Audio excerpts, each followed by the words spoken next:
Hello, Connecticut, and welcome to the Paid Leave Podcast. The title basically says it all. I'm Nancy Barrow, and I will be delving into this new state program and how it can help you and your family. This podcast will give you information you should know about Connecticut paid leave and maybe just a little bit more. Connecticut paid leave brings peace of mind to your home, family, and workplace. Welcome to the Paid Leave Podcast. It is Hispanic Heritage Month from September 15th through October 15th. And during this month, it's time to celebrate the culture and diversity of the Hispanic population, and also focus on health equity and mental health and the challenges that Hispanics face. Joining me to talk about this is Evelyn Alejandro. She has a lived experience about mental health in her own family. She is the founder of Agape Designs, LLC, a Connecticut-based marketing agency offering social media management, website design, and advertising strategy for entrepreneurs and nonprofits. And she's also the executive director of the Professional Young Visionaries of Tomorrow, known as Pivot. It's a networking group for professionals aged 21 to 40. It's based out of the Central Connecticut Chambers of Commerce. Pivot brings together emerging leaders from across the state for professional development, collaboration, and community impact. And welcome to the Paid Leave Podcast, Evelyn. Great to have you here. Thank you so much for having me, Nancy. It's a pleasure being here. You're so young and you've done so much already. I mean, you're executive director. That's amazing. Thank you so much. Wow. It's an honor to be in that role. Since it's Hispanic Heritage Month, can you tell me about your Hispanic background and your culture and why it's so important to you, Evelyn? Yes. So I am Puerto Rican and Irish. My dad is the Puerto Rican side and my mom was Irish, but many people that knew her would say she's also Puerto Rican at heart. And you asked me to tell you more about Hispanic culture. So Hispanic people are very resilient people. No matter the circumstances, we find joy in our lives because I think we're just so grateful. We view life as a blessing. And in our culture, it's very important to dance and spend time with your family, eat good food. Yeah, the food is always good. Yes, cooking is definitely important in our culture as well. And what about your upbringing and how did that shape you personally and professionally? Yeah, also another foundation for Puerto Rican culture is we work very hard in whatever we're doing professionally. Mm-hmm. So I got a really strong work ethic from both of my parents. My mom would work 14-hour days. She was a CNA and she took care of people and she went back to school and became an LPN. And I got to see growing up kind of what it's like to grow old and deal with really bad medical issues, and then also see my mom in that role and how it shaped what she believed, because you get a lot of wisdom through that field. And then also my father, he worked in construction, so those were also very long days building houses, building pools, and he really enjoyed that as well. They both really loved their work and they were passionate about it. Yeah. And I think that transfers over into my work life because I really work hard at what I do, but I also love doing it. Well, yeah. I think having that base, right? Like it really does set you up for success. Yeah. Right. Tell me about the importance of cultural visibility in leadership and businesses, because I think that's really important. Yeah, I think that has been more of a topic in recent years and more people are talking about it and asking for it. But I do think that it's not fully in effect in leadership. A lot of the rooms that I go into, I'm the youngest and there's very few people of color on leadership boards and especially in legislation as well. So definitely want more people that are Hispanic and other cultures to be in leadership roles to showcase the actual population of Connecticut and other communities. Well, let's talk about mental health and what really brought us together, because it was your own experience in an article for Mental Health Connecticut and their Let's Face It campaign. And I read the article and thought to myself, this girl has such an incredible story, and an important story that really needed to be told. And that's when I got in touch with you, and I wanted to share your story in hopes that maybe you reach like one person who may decide to get some help because of it. And here we are now. So why don't you tell me about your mom and dad and their struggles with mental health and how you dealt with it as a family, and did you feel like you had to be a caregiver at a really young age? Yes. So regarding the article for Mental Health Connecticut, I talked about my parents' experience with mental conditions. So my father was schizophrenic and my mother had bipolar disorder. And growing up, they didn't really talk about it. They hid it very well from a lot of people. And I think that there's a lot of connotations that if you have a mental health condition, you're not smart or you're not good enough, which is not true. They were very smart in their fields. And I think that they just were afraid of the judgment. So later on, after they had passed, I knew my dad was schizophrenic, but my mom, I didn't know she was diagnosed until after she passed away because she never talked about it. And my grandmother actually told me that she was diagnosed as a kid and had been on a treatment plan, and then she refused. And then she never told anybody. But I always had a hunch that she was. I would say it whenever we got into an argument. So it was just like confirmation for me that my experience with her mental condition was real. That's so interesting. So she wouldn't talk about it, but you kind of recognized that as a kid. Yes, I was very close with my mom. She mostly raised me as a single mom with my sister. And I think when you mentioned feeling like you have to be an adult, I did feel that way as a kid because I had to help with my sister. My mom's working long shifts. And I think that I was definitely mad about it and resentful about it. And now in hindsight, I can see how much my mom was doing to take care of us and that she needed that. And I wish I understood more when I was a kid, but I was a kid. I didn't get it. There is so much stigma around mental health in the Hispanic community and, specifically. And why do you think that is? So I think really there's stigma in mental health, and no matter your ethnicity or background, I think it's human nature to want to feel strong, pretend like everything's okay when it's not. You don't want to feel like something's wrong with you or have to admit that. And I think in Hispanic culture specifically, we're taught to be strong all the time. And I think we're a very collective community with our families.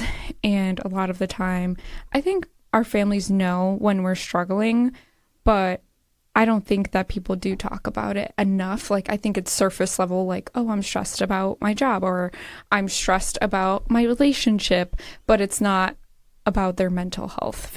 Like, it's about their circumstances.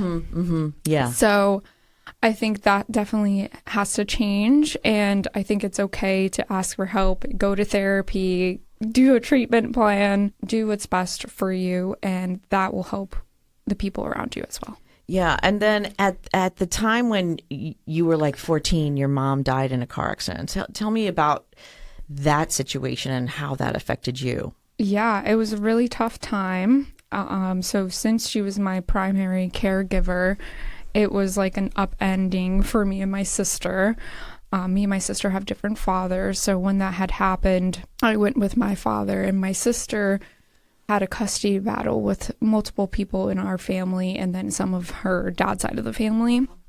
And that was really rough too, to go through that, because I felt like I didn't have much control over what was happening with my sister, and I missed her and we were separated. And it was also hard for me to see her at the time because it reminded me so much of my mom and what was going on. It was really tragic to lose my mom without being able to say goodbye. Yeah. When she passed away, the police notified us at the door that she was in the hospital. And so we had to drive over to the hospital, which was St. Francis. And when we got there, they let us know that she had passed away. And I just remember immediately when they started their speech in the hallway and there was like 30 of us waiting for news, they were like, unfortunately, and then I just lost it. Yeah. I was so upset. And you were so young. Was there any kind of resources available to you at that time? Like in high school, did the guidance counselors reach out to you and try to help you through this whole situation? Or did you have any tribe to help you? So I definitely had a tribe. I had lots of aunts that really cared about me and showed me love. And then I moved in with my dad. And at the time, he had relapsed after my mom passed away. So it was a very tough time for him too.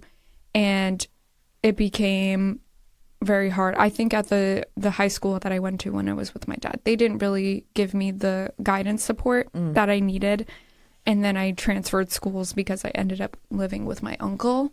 And they definitely took a more hands-on approach, and that was really helpful. Like my guidance counselor really helped me with college applications and just like meeting with me. And then I also did go to therapy, but I wasn't ready for it yet. So it didn't really work because I felt like my aunt and uncle were forcing me, and I felt like I was being punished for my mom passing.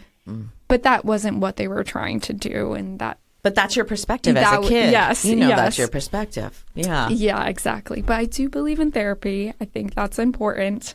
And then I really relied on friends and family. And I definitely had to deal with not like avoiding my feelings. And that's when I really started to heal, when I just like let myself feel. I think in the article that I read, you actually went to college, and then somebody who was in the nursing program said, "Hey, have you ever heard of PTSD? Like, you might be suffering from PTSD." I think I never was diagnosed when I first went to therapy because I was so closed off and I just didn't take it seriously. But it was really helpful because she noticed the signs in me, like mood swings or impulsiveness or flashbacks that I would get. So I think it was important for me to know that, and then I can take action towards it if I know what my diagnosis is. Yeah. Right. And from all that trauma, like that's a lot of trauma that you dealt with, having two parents with serious health conditions. Both mental health conditions were pretty serious. And when you lived with your dad, did you notice the schizophrenia more? Or was he really careful about his medication? He didn't want to be on medication either. He definitely was very paranoid a lot. And that also made me like hyper vigilant as well. And I think that there was I felt like my dad was two people, because he was also in one aspect a great dad that was a great conversationalist that could read his kids like a book, and he loved dancing, he loved life. And then the other side of it was him struggling with addiction and him struggling with paranoia, and that really was hard to see as a kid too. Yeah. I mean, I think seeing the addiction end of it, there's always those comorbidities in it together, right? Like if you have a serious mental health condition, a lot of times you will have that addiction issue. And that is a lot for someone to handle. Again, when you went to college and you got the PTSD, did you start then getting therapy to really help with the PTSD that you were suffering from? I did go to therapy, but I didn't immediately. But I started researching more about PTSD and how to help myself. Yeah. And then I did go to therapy, and that was helpful. I don't right now, but I would again. I think just knowing was helpful because I could research it on my own too. Yeah, and find out, oh, okay, this is what I've been dealing with. A lot of times you stuff it down, right? Because you don't want to deal with it, but it'll always resurface somewhere.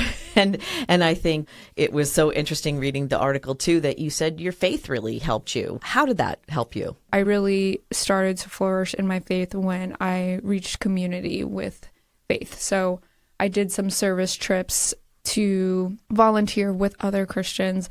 And that was really eye-opening for me because I saw people that had been through worse than I did. And I could see them still finding peace with God. And that was really helpful. And also just having a good community around you that has the same mindset was really helpful for me as well. But I think my relationship with God one-on-one was the best thing for me, because I've always felt like no one understood how I felt as a kid. So with God, I feel like he knows everything, and it lets me let go of the control of I need to control what's happening in my life or what happened. And it lets me accept it and move on and keep going, and to also find gratitude in everything. One of the things I love about Connecticut Paid Leave and working there is we give up to 12 weeks of income replacement for mental health if your healthcare provider deems it a serious health condition or you are continuing treatment and you must take time away from work to get treatment, like if you're getting therapy. It also covers caregiver leave, so you can take care of someone with a really serious health condition, like maybe your parents with mental health issues, which may be a chronic health condition. All these things are so important and really good resources. How important do you feel programs like Connecticut Paid Leave are to the Hispanic community at large, and helping them with, what is something that they don't really like to talk about? Yeah, I think that it's a great program to have for the community. I think more of them need to understand what it is and what it can do for them. I don't think many people know that they can take leave for mental health or that they can take leave for caregiving. I think a lot of people are caregivers in the Hispanic community, so that would be super helpful. When my dad passed away, I was like so ready to get back to work because I need to do something with my hands and keep moving. Mm-hmm. Yeah. So when did your dad pass away? He passed away in 2023.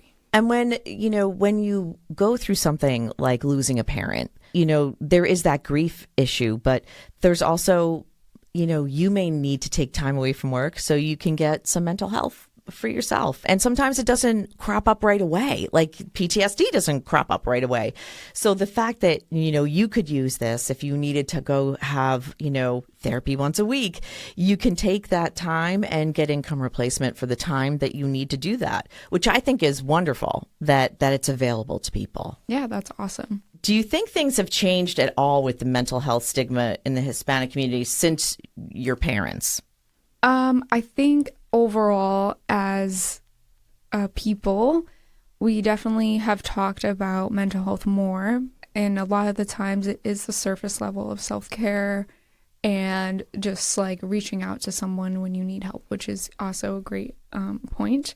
But I think we definitely still need to have deeper conversations when you're with your grandparents or your parents. Like, I think that sometimes they hide their past from their kids because they might be embarrassed or it might be hard for them to talk about it. But I think the history of their lives is so important to teach the next generation, and it will help them learn from that as well. So I think if more families had real conversation about their life experience, more people would not feel alone, and they would understand how widespread mental health is in their families. When did you get involved with the Mental Health Connecticut, and are they a good resource for people? Yes, Mental Health Connecticut, I got involved with them about a year ago. I saw them at a community wellness fair, and they do a lot of great programs throughout the state. So they provide an art program called the Art of Wellbeing. So they have free art classes, playing instruments, painting, drawing, crafting. They did paper cranes workshop. They just did a florist workshop where they teach you how to put together flowers. Oh, that's amazing. Yeah, so they have a lot of great programming, and they have a lot of residential services where if someone just has left the hospital, the mental health hospital, they can go and have rehabilitation there with therapy and the art programs and being around other people and socializing. So that's really great. And they also have a lot of resources on their website to find therapy and to find help. So if you go to mhconn.org, right on the top right-hand corner, they have a find help section, explore resources, and they do a lot for the people in Connecticut. They also have a deaf and hard of hearing service that they work with people that are deaf and hard of hearing who have a mental health condition, and they have a social group for them so they can go out and do things as a group. They also have a couple other centers. They have one in Waterbury, the Independence Center, where they also provide free meals, and they do more art activities there as well. Yeah, I think it's such a great resource. And, maybe if those resources were available for your parents, that would have been really important for them and a good tool for them to use. Yeah, and they also do a lot of education, so I think that would have been helpful for them as well, just teaching people about mental health and coping mechanisms. And then they also do a lot of advocacy work in legislation to make sure that mental health conditions are treated the same way in insurance as physical conditions. What would you like to see happen during Hispanic Heritage Month, which is September 15th through October 15th? I think definitely want to learn more history. I think a lot of people growing up didn't get taught about Hispanic culture or history. So I always try to find new articles or new resources to teach me about Hispanic culture, and then also finding joy and finding people getting together to dance and celebrate our culture. What message would you like, listeners of this podcast to walk away with? I think that one of your messages of hope is really important. I would say there's a lot of resources that Connecticut Paid Leave offers that many people might not know. So it's great getting together with you and learning more about it. And they can find more resources on your website too. Well, I want to thank my guest, Evelyn Alejandro, an entrepreneur and businesswoman and a person speaking up for mental health and self-care. I really think this has been really important. And thank you for telling a really important story today.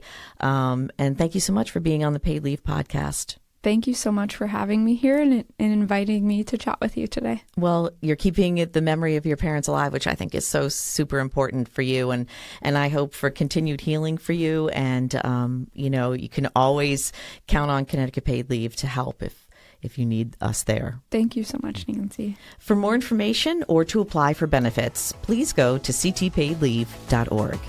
This has been another edition of the Paid Leave Podcast. Please like and subscribe so you'll be notified about new podcasts that become available. Connecticut Paid Leave is a public act with a personal purpose.